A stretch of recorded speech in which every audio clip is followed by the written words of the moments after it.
သာသနာတော်နှစ်2553ခုနှစ်ကောဇာတက္ကရာ1380ခုနှစ်တဇမုံလဇန်4ရက်နေ့ရန်ကုန်မြို့ကြာချောင်ပရဟိတလှိုင်မြို့နယ်6ရပ်ကွက်တိုင်းရင်းသားလူမျိုးများဖွံ့ဖြိုးရေးပရဟိတကြာချောင်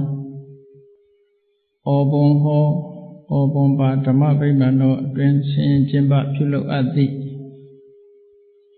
ဓမ္မသဘင်အခမ်းအနားဝယ်မရန်ကုန်မြို့နယ်9မိုင်ခွဲတေနုရင်လန်းအမှတ်45ဦးတောင်းထေဒေါခင်စောဝင်းသားမောင်တောင်းခန့်ကျော်ညီညီခန့်မိသားစုတို့၏အမတဒါနဓမ္မဒါနအဖြစ်ဖြင့်ဟောကြားအပ်သော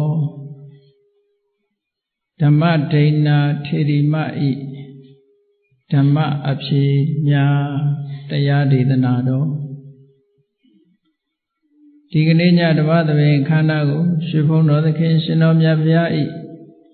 မဟာကရုဏာဂုဏ်ကိုအာယုပြုကာတိကျူဖွဲ့ဆိုအပ်သောဝန္ဒနာပနာမအာတိတဂါထာကိုယေရှုပူဇော်ခြင်းဖြင့်စတင်ကြရအောင်ယောကပကောတိဟိပိယပမေယံကာလံကရွန်တော်တိတုက္ကရာနိခေရံကတောလောကဟိတယာနာထောနမောမဟာကာရုဏိကတတတ္တာယောနာထောဝိနိယမြာစွာတတ္တဝါဤချမ်းသာစီးပွားလိုလားတောင်းတအကုန်ပေါင်းခါသဖြင့်နာထအမြင်ညာခြင်းရှင်တော်မြတ်ဘုရားသည်ကပ္ပကောတိဟိပိဂရေကဘာအရေးအတွက်အသင်္ချာတို့ဖြင့်တော်လဲအဘေမေယံရေတွေတိုင်းတာဖော်ပြခြင်းငါမစွမ်းနိုင်ပါသောကာလလေးအသင်္ချေသိမ့်နေကဘာရှိကြသောကာလပတ်လုံးလောကဟိတယတတ္တလောကဤအကျိုးစီးပွားအလို့ငါအတိဒုက္ခရာနိဥ္စာတဲ့ခြေလက်အင်္ဂါမေတ္တာကြီးမှသမိတာနှင့်တထာဇနီစွန့်ခြင်းကြီးဟုကျက်တိထဝဲငါးသွဲအစုအလုံးခဲရင်သောမူတို့ကိုကရွန်တော်ဘုရားဖြစ်ရန်ဤတန်ကြိုးကုတ်အထုတော်မူရသည်ဖြစ်ဖြစ်ခေရန်လက်ချေမျက်လုံးအသက်ဆုံးတရဲ့နှလုံးစိတ်ဝံကိုရောဤပင်မခြင်းသို့ကတောဘဝဒါနချိန်ဖန်များစွာရောက်တော်မူခဲ့ရရှာလေပြီမဟာကရုဏီကတတတ္တဝါများယင်ဝေသားကဲ့သို့တနာချစ်ခင်မဟာကရုဏာရှင်ဖြစ်တော်မူသောဒါသနာဒသဝိနည်းများစွာတတ္တဝါဤချမ်းသာစီးပွားလိုလားတောင်းတဂုံပေါင်းခါသဖြင့်နာထအမြင်ညာထိုရှင်တော်မြတ်ဖရာအားနမောယုတိပြောင်းပြောမှန်ကိုလျော်ဖြင့်ကရောယုကျိုးရှိခိုးခြင်းသည်အထုဘဝတုစင်စစ်မသွေဖြစ်ပါစေတည်း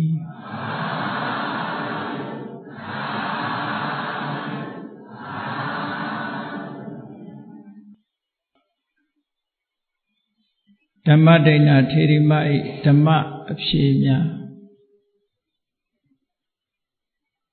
ဘုရား၏ချစ်သမီးများ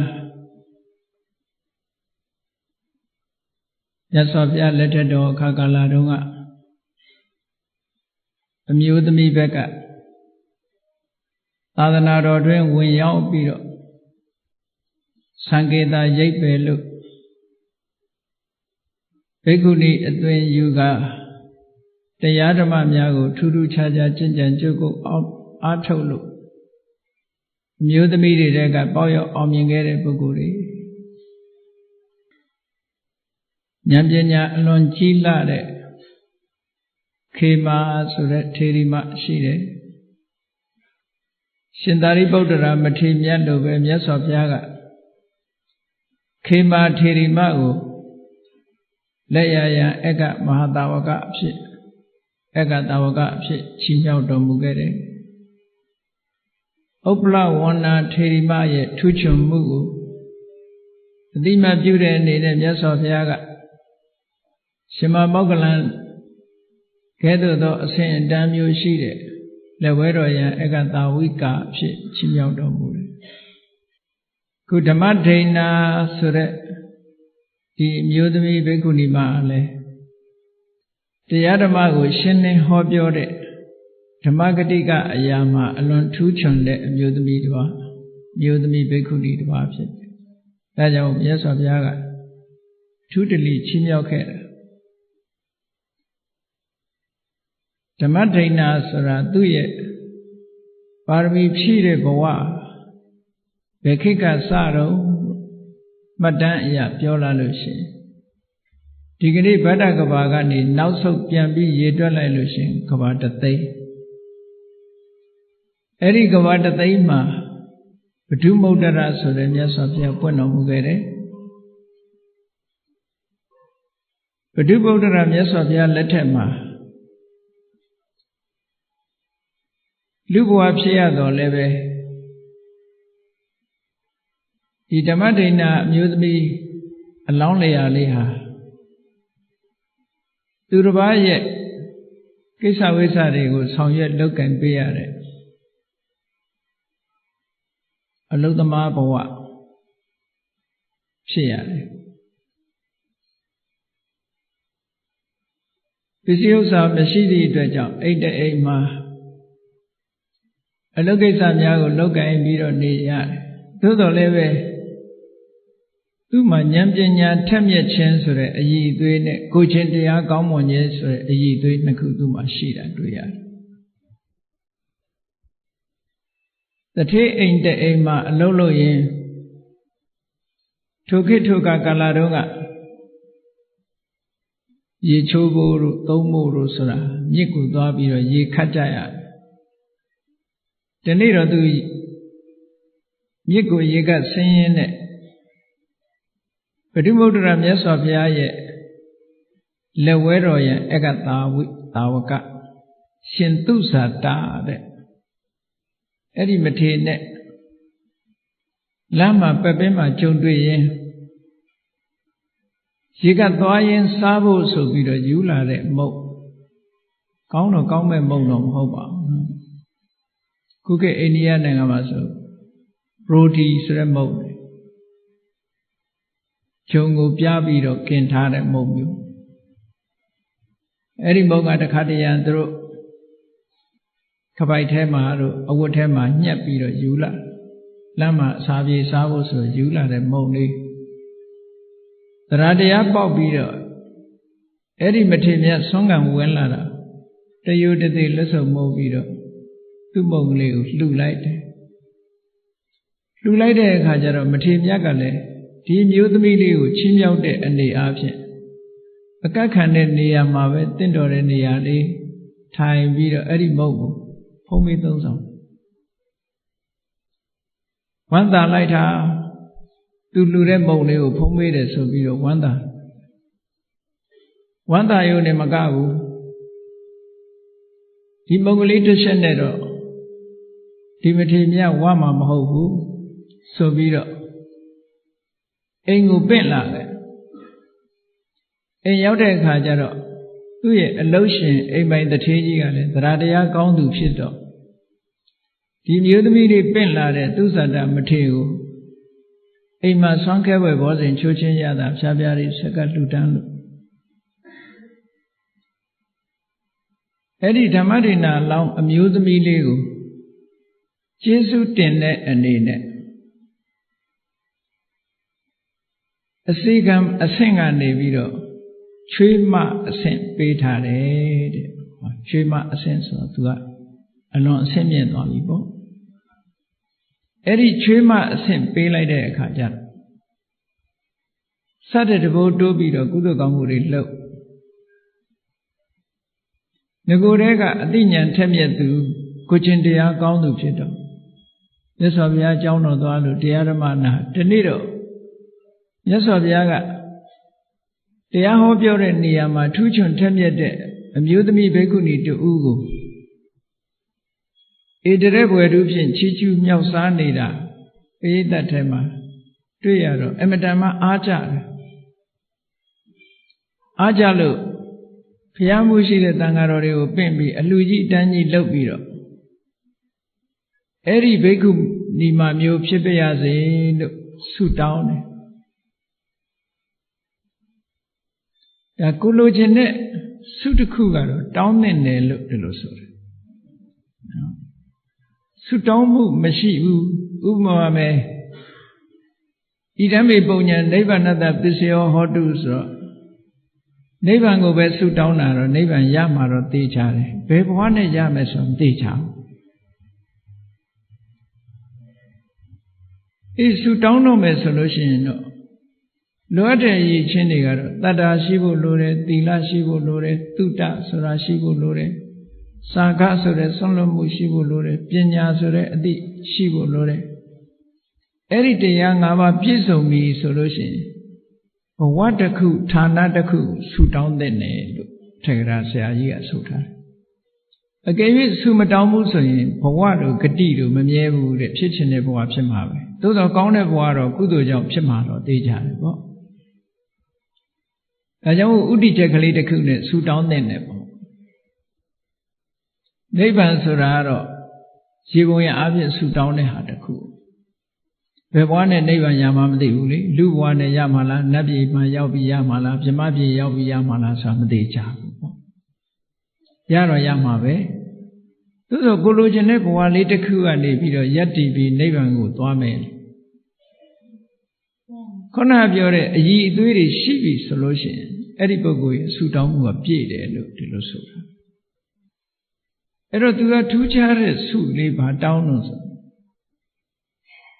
ဟောဒီဘိက္ခုနီမလို့နောင်ဖရာတဆူမှာဓမ္မဂတိကအရာဣတရေရပြီးတော့ကျွတ်တန်းဝင်ရပါလို့ဒီဆုတောင်းတာဆိုတော့သူလူဘဝနဲ့ကျွတ်တန်းဝင်ခြင်းနဲ့ဆုပဲဒီဆုကတော့เนาะတမန်နိဗ္ဗာန်ရဲ့လို့ဒီလိုတောင်းတာမဟုတ်ဘူးအဲ့လိုတောင်းလိုက်သည့်အတွက်ကြောင့်ပွင့်ပွင့်လင်းလင်းဆုတောင်းတာပေါ့ဘုန်းကြီးတို့စကိုင်းမှာတခါကြီးတယောက်တွေ့ဘူးတဲ့ကုသကောင်းမှုတတ်တတ်ရရလုပ်တယ်ထက်ထက်တန်တန်လုပ်တယ်လုပ်ပြီးလို့ရှိရင်သူကဘာဆုတောင်းလို့ဆိုရင်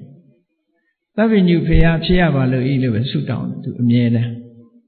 အဲ့လိုတခါကြီးတွေရှိတယ်တချို့လည်းဆုကိုပြောင်းမတောင်းရတဲ့လူလည်းရှိသေးတယ်ပေါ့ကိုယ့်ရဲ့ဥတီချက်တစ်ခုလေးကတော့ရှိထားတဲ့နဲ့ပေါ့အေးဒီမျိုးသမီးတွေကဒီလိုဆုတောင်းလိုက်တဲ့အခါကျတော့ဘုရားဗုဒ္ဓရာမြတ်စွာဘုရားကအနာဂတံသလို့ခေါ်တဲ့ဝိလံတဲ့အနာဂတ်တစ်ခုကိုမှတ်မြော်ပြီးတော့မြင်နိုင်တဲ့အဘိညာဉ်ဉာဏ်နဲ့ချိလိုက်တဲ့အခါကျတော့ဒီကနေ့လုပ်တဲ့ကုသိုလ်ရဲ့အရှိန်အဝါဒီကနေ့လုပ်တဲ့စေတနာစွမ်းအားတွေစုပန်မှုတွေဟာဘယ်အထိအောက်ရောက်သွားနိုင်တယ်လဲဆိုတာကိုကြည့်လိုက်တဲ့အခါကျတော့ဂေါရမမြတ်စွာဘုရားရဲ့လက်ထက်မှာသူဆန္ဒတွေပြည့်လိမ့်မယ်ဆိုတာကိုမြင်တယ်။ဒါလည်းလောကနေအဖြစ်ယုတ်တိရှာပြီးတော့ကြည့်မယ်ဆိုလို့ရှိရင်မရောက်သေးတဲ့ဟာကိုကြိုတင်ပြောလို့ရလားလို့ဆိုရတာရှိတာပေါ့။ဥပမာထင်ရှားတာပြောမယ်ဆိုလို့ရှိရင်ဒုံးမြန်တစ်စင်းလွတ်တော့မယ်ဆိုလို့ရှိရင်ဘယ်နှမိုင်ဘယ်နှကီလိုမီတာရောက်မယ်ဆိုတာမလွတ်ခင်ကတွက်ချက်လို့မရဘူးလားရတယ်သူ့ရဲ့အရှိန်ကိုကြည့်ပြီးတွက်ချက်တာပဲဒါလည်းเนาะဒီဒုံးမြန်တစ်စင်းပြုတ်လွတ်လိုက်တာဘယ်နေရာကိုရောက်မယ်ဘယ်ပြစ်မှတ်ကိုထိမှန်မယ်ဆိုတာကျွတ်တင်ပြီးခံမှန်းပြောထားတဲ့အတိုင်းထိမှန်သွားတာတွေရောမရှိဘူးလားအေးအဲ့ဒါလို့ဒီအမျိုးသမီးရဲ့စိတ်ဆန္ဒတွေဆုတောင်းမှုတွေသူ့ရဲ့စွမ်းအားကိုကြည့်လိုက်တဲ့အခါမြတ်စွာဘုရားဘယ်အချိန်မှသူစွမ်းအားပြည့်မလဲလို့ကျွတ်တင်ပြီးခံမှန်းလို့ပြောဆိုလို့ရတယ်ပေါ့နော်အဲ့ဒါကိုပဲဗျာဒိတ်ပေးတယ်လို့ခေါ်တာအေးဂေါရမမြတ်စွာဘုရားပွင့်လာတဲ့အခါမှာဓမ္မဒိဏဆိုတဲ့နာမည်နဲ့တရားသူတရားမြတ်ရပြီးတော့ ဓမ္မဂတိကယာမှာဣတရက်ပွဲတို့ချင်းချီးကျူးခံရလိမ့်မယ်လို့မြတ်စွာဘုရားဖွင့်ဟပြီးတော့ဗျာဒိတ်ပေးလိုက်တာ။အိုးသိပ်ဝမ်းသာတယ်တဲ့အဲ့ဒီချက်ကုသိုလ်ကောင်းမှုတွေစတဲ့တဘူတိုးပြီးတော့တစ်သလုံးလောက်တာသူတို့ခေတ်ကအသက်ကလည်းရှည်တော့လူတွေရဲ့သက်တမ်းကအနှစ်2000ဆိုတော့နှစ်2000ကာလရှည်ကြာလောက်အောင်ကုသိုလ်ကောင်းမှုတွေများစွာစီးပူးသွားတယ်တည်တဲ့အခါကျတော့တာဝရိန္ဒနတ်ပြည်ရောက်တယ်အဲ့ဒါလို့ဂျားတဲ့ကဘဝခရီးတွေကိုတော့ဖော်မပြတော့ဘူးဒါသူ့ရဲ့ဘဝပါရမီဘဝစတင်တာတော့ဘုရုမုဒ္ဒရာမြတ်စွာဘုရားလက်ထက်ကစလိုက်တာကသဗ္ဗဘုရားလက်ထက်မှာလူဘဝမှာသူတစ်ခါပြန်ပြီးတော့ပေါ်လာတယ်ကာတိတိုင်းဗာရဏသီပြည်မှာကိကီဆိုတဲ့ဘုရင်ကြီးအဲ့ဒီဘုရင်ကြီးမှာသမီးတော်9ပါးဆိုတာရှိတယ်အမတန်ထူးခြားတဲ့သမီးတော်တွေအဲ့ဒီသမီးတော်9ဖော်ထဲမှာသူဟာတယောက်အနေနဲ့ပါဝင်တယ်သူ့နာမည်ကအဲ့ဒီတုန်းကသူဓမ္မာတဲ့သူဓမ္မာဆိုတဲ့နာမည်နဲ့အဲ့ဒီကိကိမင်းကြီးရဲ့သမီးတော်တွေမှာပါတယ်ဟိုကိကိမင်းကြီးရဲ့သမီးတော်တွေကလည်းစိတ်ထားညီကြလို့သူတို့ဖခမည်းတော်ကြီးကိုသာသနာပေါင်းဝင်ပြီးတော့မြတ်သောအကျင့်ကျင့်ဖို့ဆိုပြီးတော့ဘိက္ခုနီမှာလုပ်ဖို့ခွင့်ပန်တော်လဲခမည်းတော်မင်းကြီးကခွင့်မပြုဘူးခွင့်မပြုသည့်အတွက်ကြောင့်သူတို့တသက်တာကာလအိမ်တော်မပြုကြပဲနဲ့အပြုစဉ်ဘဝနဲ့ပဲဗျမစရိယသိက္ခာပုဒ်ကိုစောင့်တည်ပြီးတရားဓမ္မကျင့်တရားနဲ့ပဲပျော်ပြီးတော့နေကြတာနှစ်2000တန်းဆိုတော့2000ကြာတာပေါ့သူကွာအဲ့ဒါလို့တရားဓမ္မတွေကျင့်ကြံကြိုးကုပ်အားထုတ်လိုက်ကြတာနောက်ဆုံးဂေါရမဘုရားရဲ့လက်ထက်ရောက်လာတဲ့အခါကျတော့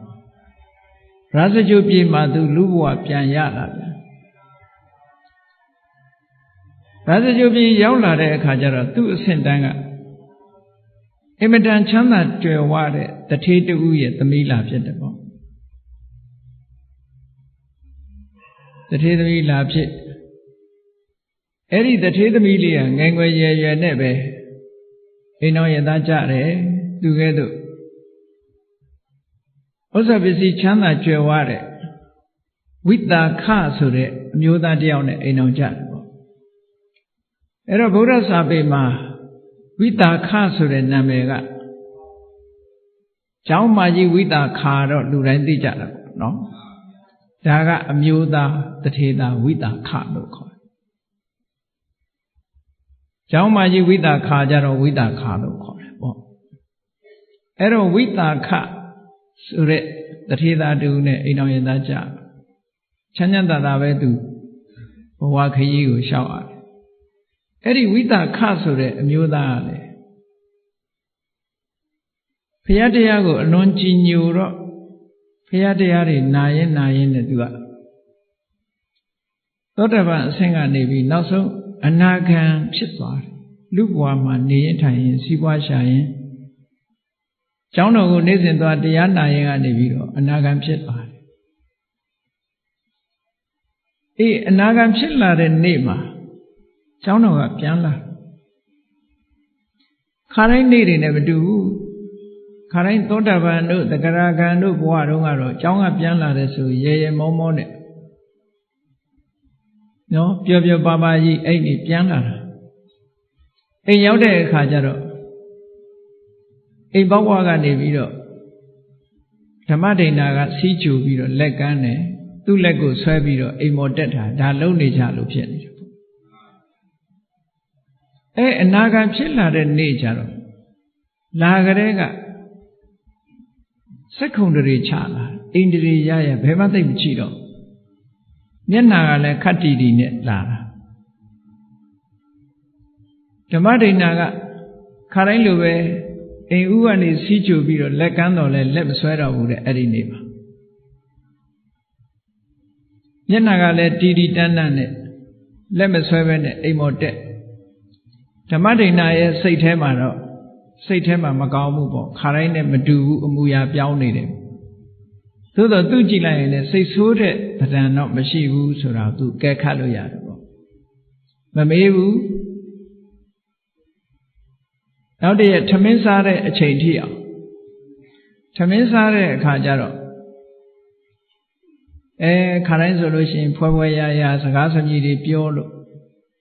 ထမင်းစားရင်းနဲ့ဘယ်ဟင်းကကောင်းတယ်ဘယ်ဟာမကောင်းဘူးနဲ့စသဖြင့်ကောင်းလို့ရရလေးတွေအရသာရှိတယ်မရှိတာတွေပြောပြီးတော့စားလေးရှိတယ်အဲ့ဒီနေ့ကျတော့ဘုန်းကြီးတစ်ပါးဆုံးဖုံးပေးနေတယ်လို့ဘာမှမပြောတော့ငြိမ်ကြွေးတာနဲ့ပဲစားဘာမှမပြော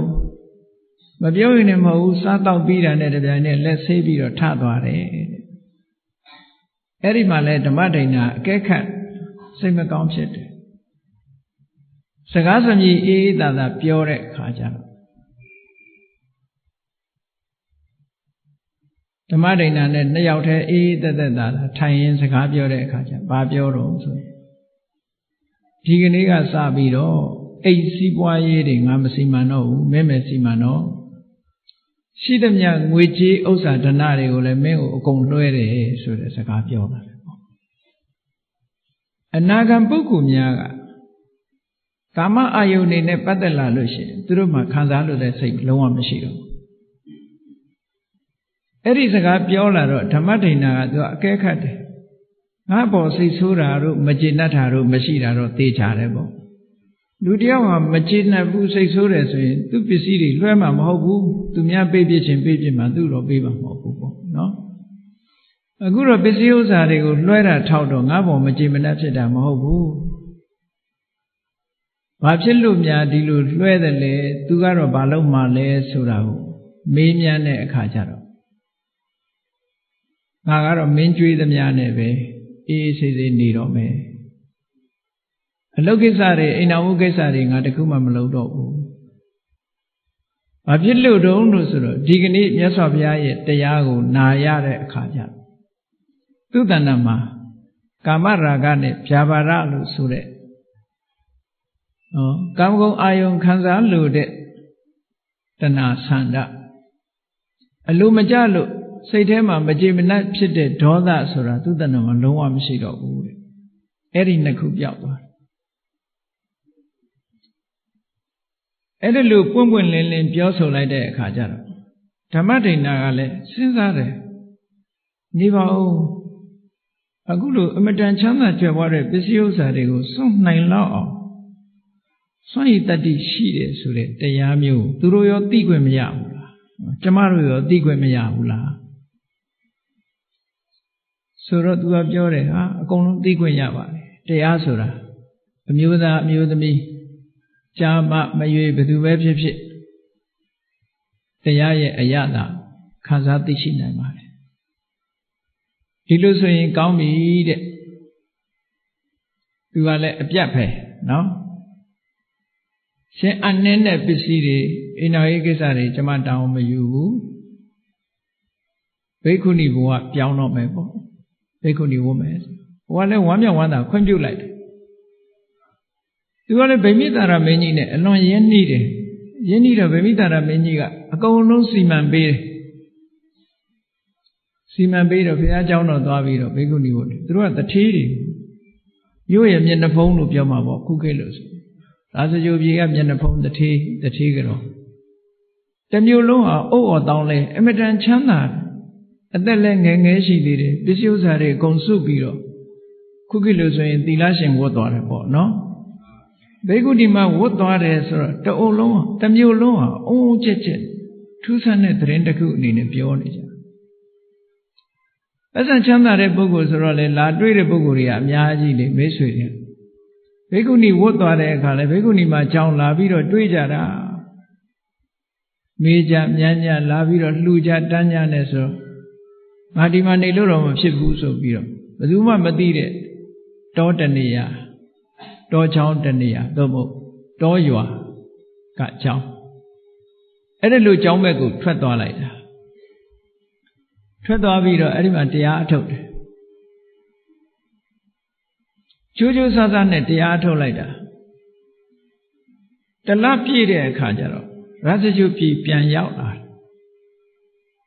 သူပြန်ရောက်လာတယ်ဆိုတဲ့သတင်းကိုဝိတာခ သူရဲ့ခင်မောဟောင်းအနာဂံဥပဒကရဲ့ကြားတာကြားတော့သူစိတ်ထဲမှာတမျိုးဖြစ်သွားတယ်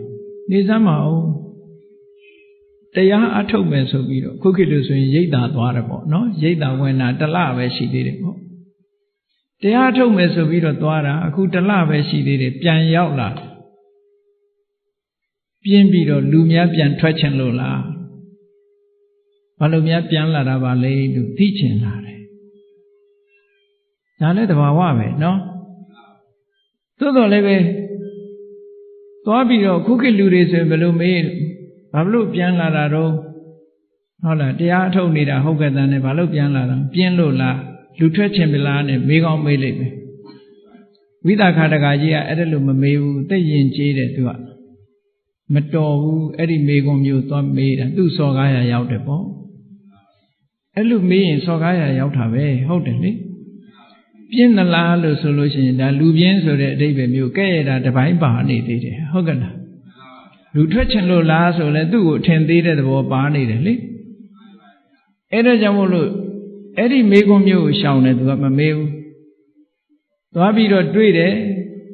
တယုတတိတလိတစားဓမ္မဒိဏထေရီမသွားတွေ့တယ်တွေ့ပြီးတော့သူအခက်အခက်ကြည့်တဲ့အခါကျတော့အင်ပြင်းတဲ့ပုံစံတော့မရှိဘူးတရားသူတရားမြတ်ရလာပုံရတယ်ပေါ့သို့တော်လည်းသူမေခွန်းနေမေးမယ်မေခွန်းနေမေးလိုက်တာဘယ်လောက်မေးတော့ဆိုရင်မေခွန်းပေါင်း90ကျော်တယ်သူမေးတာအဲ့ဒီသူမေးတဲ့မေခွန်းတွေကိုစာပေကျမ်းဂန်မှာမှတ်တမ်းတင်ထားတယ်သုလဝေထံလသုတ်ခေါ်တယ်မေခွန်းမေးလို့အဖြေရလာလို့ရှိရင်ကျေနပ်လို့ဆက်ပြီးတော့မေးလိုက်တာမေခွန်းပေါင်း52ခုသူမေးတာအဲ့ဒီ52ခုကိုဒီကနေ့အချင်းချုပ်ကလေးပြောအောင်ဒီဓမ္မမေခွန်းတွေကသူ့ရဲ့ဓမ္မအည်အသွေးတွေအဆင့်တွေကိုသိချင်လို့မေးတဲ့မေခွန်းတဲ့ခုနကလိုလူထွက်ချင်လို့လားပြင်းလို့ပြန်လာတာလားဆိုမေခွန်းကအမတ္တမမယင်ကျေးရာရောက်တဲ့အတွက်ကြောင့်အဲ့ဒီမေခွန်းနဲ့မမေးဘူးသူအသိဉာဏ်ဟာဘယ်လောက်ထိအောင်ဓမ္မအသိဉာဏ်ဘယ်လောက်ရှိပြီးတော့သာသနာတော်မှာဘယ်လောက်ပြုံမွေ့နေပြီလဲဆိုတာကိုသိချင်လို့တစ်ဖက်နဲ့လှည့်ပြီးတော့မေးတာတဲ့နော်အဲ့ဒီမှာပထမဆုံးသူမေးတာကသောတပန်ပုဂ္ဂိုလ်တွေဖြေရမယ့်မေခွန်းမျိုးကိုမေးတာသောတပန်ဖြစ်ပြီလားမဖြစ်သေးဘူးလားစမ်းကြည့်တဲ့သဘောနော်ပထမဆုံးမေးလိုက်တယ်အရှင်မမြတ်စွာဘုရားကသက်ကာယနဲ့သုံးနှုံးပြီးဟောကြားထားတာတွေရှိတယ်တဲ့ဘာကိုသက်ကာယခေါ်တာလဲဒီမေခွန်းလေးကိုမေးတယ်ပထမဆုံးအဲ့ဒီမှာဓမ္မဒိဏထေရီမကလည်းမဆိုင်မတွပဲဩတကဝိသခာသက်ကာယဆိုတာတဏှာဒိဋ္ဌိတွေရဲ့ဆွဲလန်းရာတဏှာအမြင်နဲ့ချင်းကပ်တဲ့ဒိဋ္ဌိအမြင်နဲ့ချင်းကပ်ပြီးတော့ဆွဲလန်းတဲ့ခန္ဓာ၅ပါးကိုသက်ကာယခေါ်တာပါတဲ့ဒါသူ့အဖြစ်တည်းနော်အဲ့တော့တရားတော်ပရိသတ်တွေလည်းဒါမှတ်ထားဖို့ပေါ့သက်ကာယဆိုတာတခြားဟာကိုခေါ်တာမဟုတ်ဘူးတဏှာရဲ့အာယုံဒိဋ္ဌိရဲ့အာယုံဆွဲလန်းရာဖြစ်တဲ့ခန္ဓာ၅ပါးတဲ့ရူပခန္ဓာရူပုပါဒနက်ခန္ဓာဝေရဏုပါဒနက်ခန္ဓာသင်္ညုပါဒနက်ခန္ဓာသင်္ခါရုပါဒနက်ခန္ဓာဝိညာဏုပါဒနက်ခန္ဓာလို့ခေါ်တယ်တဏှာရဲ့အာယုံဒိဋ္ဌိရဲ့အာယုံဖြစ်တဲ့ခန္ဓာ၅ပါးအဲ့ဒီခန္ဓာ၅ပါးကိုသက်ကာယလို့ခေါ်တယ်လို့ဆိုသူသက်ကာယတော့သူရှင်းရှင်းသိသားပဲဆိုပြီးတော့ဆက်မေးတယ်အဲ့ဒါနဲ့ပတ်သက်ဒါဖြင့်ရှင်မရေတဲ့သက်ကာယသမုဒယသက်ကာယဖြစ်ကြောင်းတရားဆိုတာကဘာကိုပြောတာတော့ဓမ္မဒိဏဖြေတယ်ဓမ္မစကြာတဲ့အတိုင်းပဲယာယံတဏ္ဏပောနုဘဝိကနန္ဒီရာဂသဟကတာတတ္တရဘိနန္တိနိတေယထိတံကာမတဏ္ဏဘဝတဏ္ဏဝိဘဝတဏ္ဏဘဝတစ်ခုကိုဖြစ်စေတတ်တယ်ဘဝတစ်ခုကိုထုတ်လုပ်ပြီးတော့နှစ်သက်မှုဆွဲလန်းမှုနဲ့အတူတကွဖြစ်ပြီးဘယ်အာယုံပဲဖြစ်ဖြစ်တွေ့ရာကိုကြိုက်နှစ်သက်တတ်တဲ့တဏှာကိုပဲသက်ကာယသမုဒယဟောဒီသက်ကာယဆိုတဲ့ခန္ဓာ၅ပါးကို ထပ်တလဲလဲဖြစ်နေအောင်လုပ်တဲ့တရားဆိုတာတခြားမဟုတ်ပါဘူးတဲ့တဏှာကိုပြောတာပါတဲ့အဲ့ဒီတဏှာဟာကာမတဏှာဘဝတဏှာဝိဘဝတဏှာလို့သုံးမျိုးခွဲထားတာ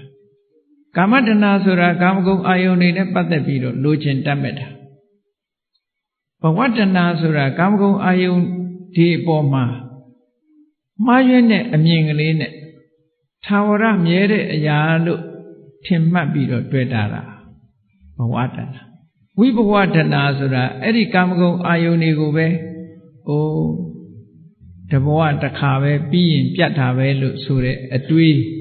ဥစ္စေရဒိဋ္ဌိအတွေးနဲ့တွေ့တာတဏှာနဲ့ဒိဋ္ဌိဟာအဓိကဖြစ်တာဟုတ်ဒါကြောင့်မလို့အဲ့ဒီတဏှာ၃မျိုးသတ္တတဒိဋ္ဌိနဲ့ရှင်တွဲလာတဲ့တဏှာကဘဝတဏှာဥစ္စေရဒိဋ္ဌိနဲ့ရှင်တွဲလာတဲ့တဏှာကဝိဘဝတဏှာအဲ့ဒီဝိဘဝဆိုတာလဲတဏှာပဲတဏှာတစ်မျိုးပဲထာဝရဖြစ်ချင်းနေတာတန်တရားဝတ်ထဲမှာထာဝရဖြစ်ချင်းနေတာဘဝတဏှာဘဝဆိုတာပြီးတာပဲဆိုတာကဝိဘဝတဏှာပေါ့ပြတ်သွားတာကိုသဘောကျတာဝိဘဝတဏှာအဲ့ဒီတဏှာ၃မျိုးဟာသက္ကာယဆိုတဲ့ဥပါဒณะခန္ဓာကိုဖြစ်စေတတ်တဲ့တရားပါလို့ဒီလိုဖြေတော့ဒီအဖြေလဲမှန်သွားတယ်ကျင့်တတ်တယ်တတ္တိယမေခွန်းတစ်ခုဆက်မေးတယ်သက္ကာယនិရောဓအဲ့ဒီဥပါဒณะခန္ဓာကြီးရဲ့ချုပ်ငြိမ်းသွားတာအစဉ်ထာဝရငြိမ်းသွားတဲ့နေရာကဘာလဲလို့ဆိုတော့အစဉ်ထာဝရချုပ်ငြိမ်းတာဘာလဲလို့ဆိုရင်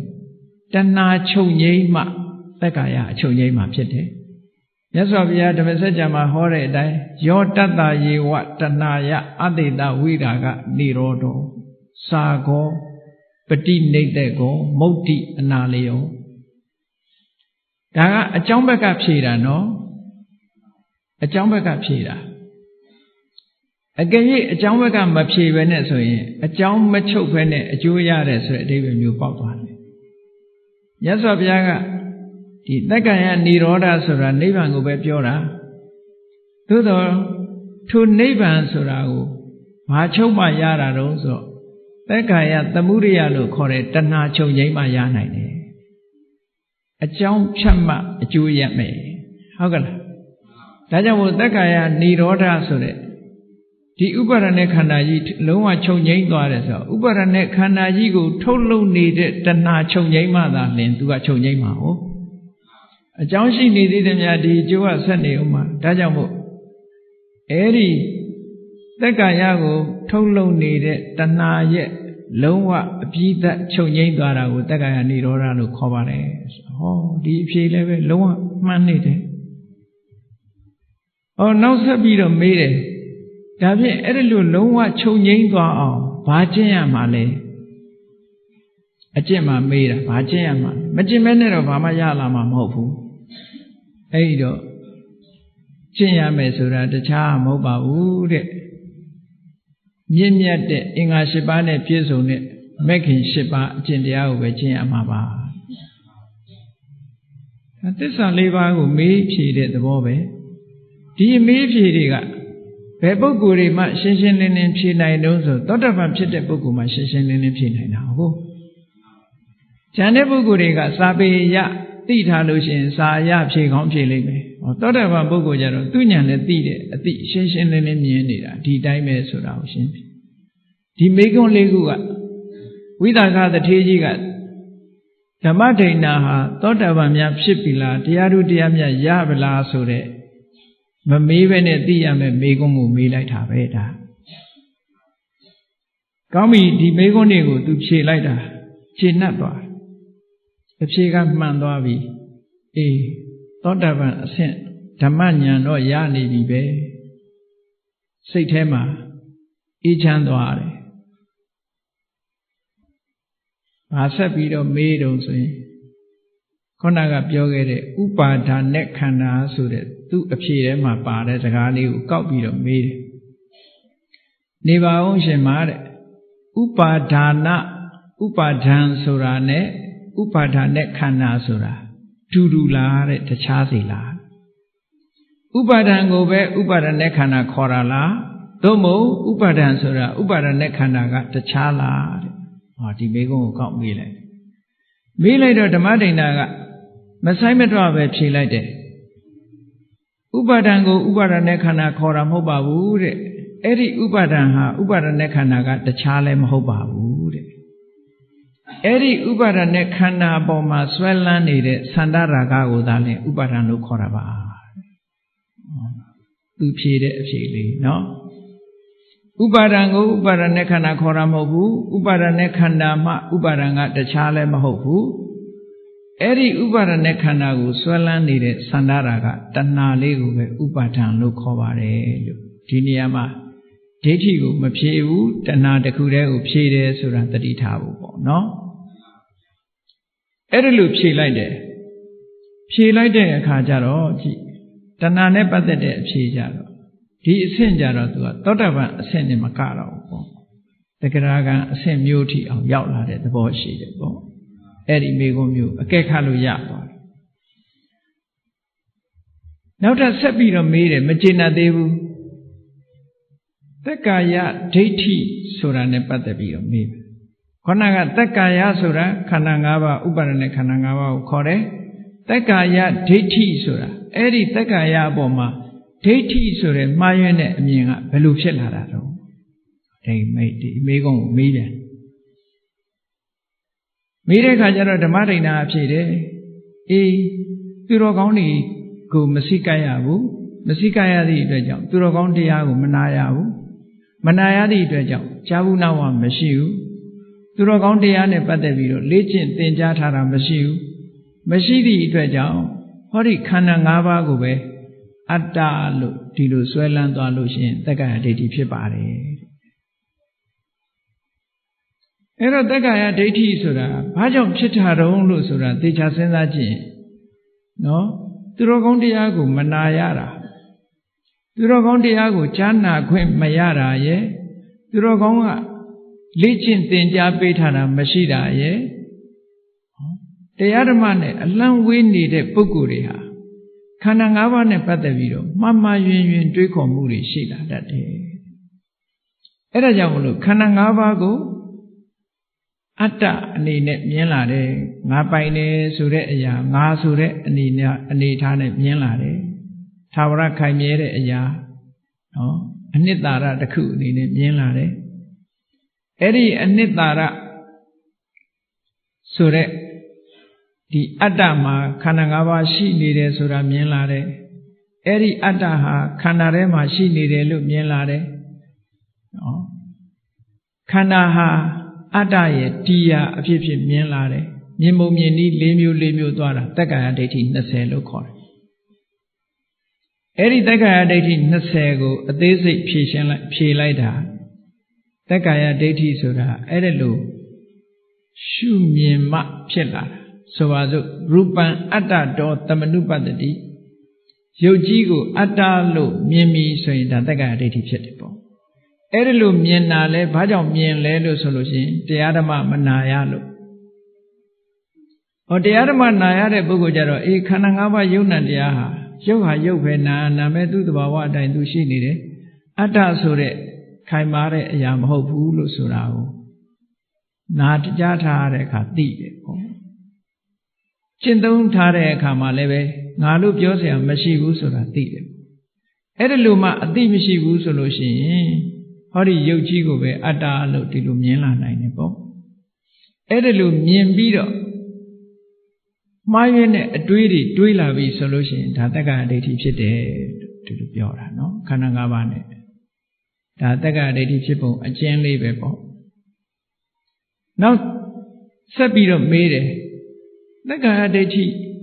မဖြစ်ပုံကိုပြောပါအောင်လို့ဆိုတက္ကာယဒိဋ္ဌိမဖြစ်ဘူးဆိုတာတဲ့သူတော်ကောင်းတွေကိုစိကပ်လို့သူတော်ကောင်းတရားနာရတဲ့အခါမှာယုံနာမတပါငါလို့ပြောเสียမရှိဘူးခန္ဓာဟာခန္ဓာမြတာဖြစ်တယ်သဘာဝတရားတသက်မြတာဖြစ်တယ်အတ္တဆိုတဲ့သာဝရခိုင်မာတဲ့အရာမဟုတ်ဘူးလို့မြတ်စွာဘုရားဟောတဲ့တရားကိုနာရလို့လက်တွေ့ကျင့်သုံးရတဲ့အခါမှာခုနကပြောသလိုခန္ဓာ၅ပါးကိုအတ္တလို့မရှုတော့ဘူးတဲ့အဲ့ဒီလိုမရှုတော့သည့်အတွက်ကြောင့်တက္ကာယဒိဋ္ဌိမဖြစ်ပါဘူးလို့ဒီလိုဟောတယ် အဲ့တော့သူ့ဖြေတွေကအကုန်လုံးမှန်ကန်ပြီးတော့နေတယ်မေးခွန်းတွေမေးလိုက်တာနောက်ထပ်နံပါတ် 8မေးခွန်းတစ်ခါဆက်ပြီးတော့မေးပြန်တယ်မဂ္ဂင်၈ပါးဆိုတာဘာလဲခုနစောစောကပြောထားဟောဘုန်းကြီးတို့တွေလည်းသင်ထားသည့်အတွက်ကြောင့်မဂ္ဂင်၈ပါးဆိုတာဘာလဲအလုံးသိနေကြတယ်နော်အဲ့တော့ဓမ္မဒိဋ္ဌာထေရီမကိုမေးတယ်ဒါကအရေးကြီးတဲ့အကျင့်တရားဖြစ်သည့်အတွက်ကြောင့်သူဒီမေးခွန်းမေးတယ်မဂ္ဂင်၈ပါးအကျင့်တရားဆိုတာဘာလဲလို့ဆိုတော့မြည်လိုက်တယ်သမ္မာဒိဋ္ဌိသမ္မာသင်္ကပ္ပသမ္မာဝါစာသမ္မာကမ္မန္တသမ္မာအာဇီဝသမ္မာဝါယာမသမ္မာတတိသမ္မာသမာဓိပေါ့တခုစီမဂ္ဂင်၈ပါးအကျင့်တရားကိုဖြည့်ရှင်းလိုက်ဖြည့်ရှင်းတော့ဒါတရားချင်းလို့သိထားတဲ့အသည့်တွေနဲ့ဖြည့်တာနော်သူဘိက္ခုနီဝဋ္ဌတစ်လပဲရှိသေးတယ်တစ်လအတွင်းမှာသူဒါတွေအကုန်လုံးတရားနဲ့ပတ်သက်ပြီးသိသွားတယ်အဲ့ဒါနဲ့နောက်9ခုမြောက်မေးခွန်းအနေနဲ့ဆက်ပြီးတော့မေးတယ်အဲ့ဒီမဂ္ဂင်၈ပါးဟာတဲ့အကြောင်းတရားတွေကဖန်တီးထားတဲ့သင်္ခတလားသို့မဟုတ်အကြောင်းတရားတွေကအကြောင်းတရားကင်းပြီးတော့ဖြစ်နေတဲ့အသင်္ခတလားဆိုတဲ့မေးခွန်းမေးတယ်ဒါပို့ပြီးတော့လေးနဲ့သွားတယ်ပေါ့သင်္ခတလားအသင်္ခတလားတာမန်လက်တွေ့ကျင့်သုံးထားတဲ့ပုဂ္ဂိုလ်ကမှန်မှန်ကန်ကန်ဖြေနိုင်တယ်ပေါ့အဲ့တော့ဓမ္မဒိဋ္ဌာဖြေလိုက်တယ်မဂ္ဂင်၈ပါးဆိုတာစဉ်းစားကြည့်လေတမ္မာဒိဋ္ဌိဆိုတာလေတမ္မာဒိဋ္ဌိဖြစ်ခြင်းအကြောင်းတရားမရှိဘူးလားသူကသူဖြစ်လာတာမဟုတ်ဘူးလေတမ္မာသင်္ကပ္ပဆိုတာလေသူဆိုင်ရာအကြောင်းတရားရှိတယ်တမ္မာဝါစာတမ္မာကမ္မန္တတမ္မာအာဇီဝတို့မှာလည်းဆိုင်ရာအကြောင်းတရားတွေရှိတယ်တမ္မာဝါယာမတမ္မာတတိတမ္မာသမာဓိတို့မှာလည်းဆိုင်ရာအကြောင်းတရားတွေရှိတယ်ဆိုင်ရာအကြောင်းတရားတွေကထုတ်လုပ်ထားတဲ့အရာဖြစ်သောကြောင့်သင်္ကတပါလို့သူကဖြေလိုက်တယ်ဒီအဖြေဟာလည်းပဲမှန်ကန်ပြီးတော့သွားပြန်တယ်ပေါ့အဲ့ဒါနဲ့ဆက်ပြီးတော့မေးတယ်မဂ္ဂင်၈ပါးဟာတဲ့မဂ္ဂင်၈ပါးနဲ့ခန္ဓာ၃မျိုးကိုဖွဲ့စည်းတာလားသို့မဟုတ်ခန္ဓာ၃မျိုးနဲ့မဂ္ဂင်ကိုဖွဲ့စည်းတာလားဆိုတော့ဓမ္မဒိဋ္ဌာအဖြစ်ခန္ဓာ၃မျိုးဆိုတာဒီနေရာသီလအစုသမာဓိအစုပညာအစုသီလခန္ဓာသမာဓိခန္ဓာပညာခန္ဓာဆိုတဲ့အစုမဂ္ဂင်၈ပါးနဲ့အဲ့ဒီအစု၃မျိုးကိုပြောတာလားသို့မဟုတ်အစု၃မျိုးနဲ့မဂ္ဂင်ကိုပြောတာလားလို့ဆိုတော့အစု၃မျိုးနဲ့မဂ္ဂင်ကိုပြောတာပါတဲ့အစု၃မျိုးကဘာတော့ဆိုလို့ရှိရင်သမ္မာဝါစာသမ္မာကမ္မန္တသမ္မာအာဇီဝဆိုတဲ့ဒီ၃ခုကသီလနဲ့ဆိုင်တဲ့အစုတစ်စုသမ္မာဝါယာမသမ္မာတတိသမ္မာသမာဓိဒီ၃ခုကသမာဓိနဲ့ဆိုင်တဲ့အစုသမ္မာဒိဋ္ဌိသမ္မာသင်္ကပ္ပဒီနှစ်ခုကပညာနဲ့ဆိုင်တဲ့အစုလို့အဲ့ဒါလို့ရှင်းလင်းခွဲပြီးတော့ဖြေဆိုလိုက်တဲ့အခါကျတော့သိကျေနပ်သွားတယ်ကျေနပ်သွားလို့နောက်ထပ်မေးခွန်းတွေဆက်ပြီးတော့မေးပြန်တယ်ဒါအခြေခံအနေနဲ့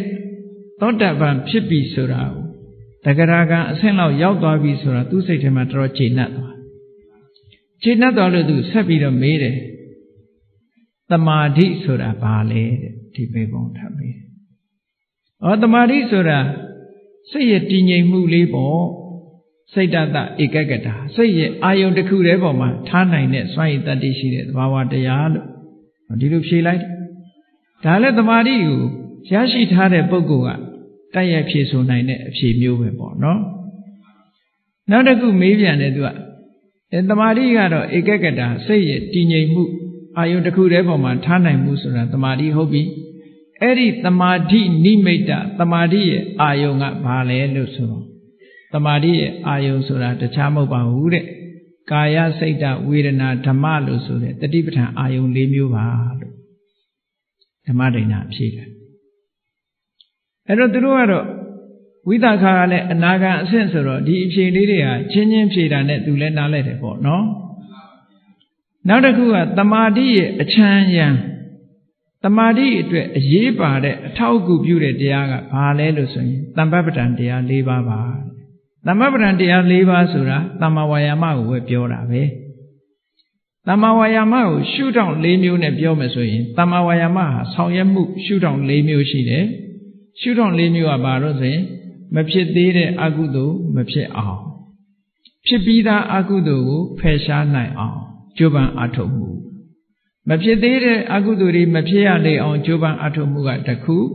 ဖြစ်ပြီးသားအကုသိုလ်တွေကိုဖယ်ရှားနိုင်အောင်ကြိုးပမ်းအထောက်မှုကတစ်ခုနောက်မဖြစ်သေးတဲ့ကုသိုလ်တွေဖြစ်အောင်ကြိုးပမ်းအထောက်မှုကတစ်ခုဖြစ်ပြီးသားကုသိုလ်တရားတွေတိုးပွားလာအောင်ကြိုးပမ်းအထောက်မှုကတစ်ခုတဲ့အဲ့ဒါကိုတမ္မပဌာနာမှန်ကန်တဲ့လုံးလားလို့ဆိုပြီးအဲ့ဒါဟာသမာဓိရဖို့အတွက်အရေးကြီးတဲ့အထောက်အကူတွေဖြစ်ပါတယ်လို့ဒီလိုဖြစ်တယ်ဒါဖြင့်ရှင်မသမာဓိဘာဝနာဆိုတာဘာအရုံးဆိုသမာဓိတရားအချိန်ချင်းအာယုန်နဲ့ကပ်ပြီးတော့စိတ်ကလေးကိုသမာဓိရအောင်လေ့ကျင့်နေတာဟာသမာဓိဘာဝနာပဲကဲဘုန်းကြီးတို့တွေလည်းထွက်လေဝင်လေလေးကိုဥပမာမဲ့မှတ်နေတယ်ဆိုလို့ရှိရင်ဒါသမာဓိကိုတိုးပွားနေအောင်လုပ်နေတာပဲလေထွက်လေဝင်လေလေးကိုစုပြီးတော့ရှုနေတယ်ဆိုတာဟာစိတ်ကလေးကိုထွက်လေဝင်လေအာယုန်လေးတစ်ခုပေါ်မှာပဲခိုင်မြဲနေအောင်ကြိုးပမ်းအားထုတ်ပြီးရှုမှတ်ပွားများနေတာသမာဓိဘာဝနာပေါ့အဲ့ဒါကိုဖြေလိုက်တော့ရှင်းတတ်ပြီးတော့နောက်ထပ်15ခုမြောက်မေးခွန်းတစ်ခုသူဆက်ပြီးတော့မေးတယ်သင်္ခါရဆိုတာဘယ်နှမျိုးရှိသလဲတဲ့သူမေးတာ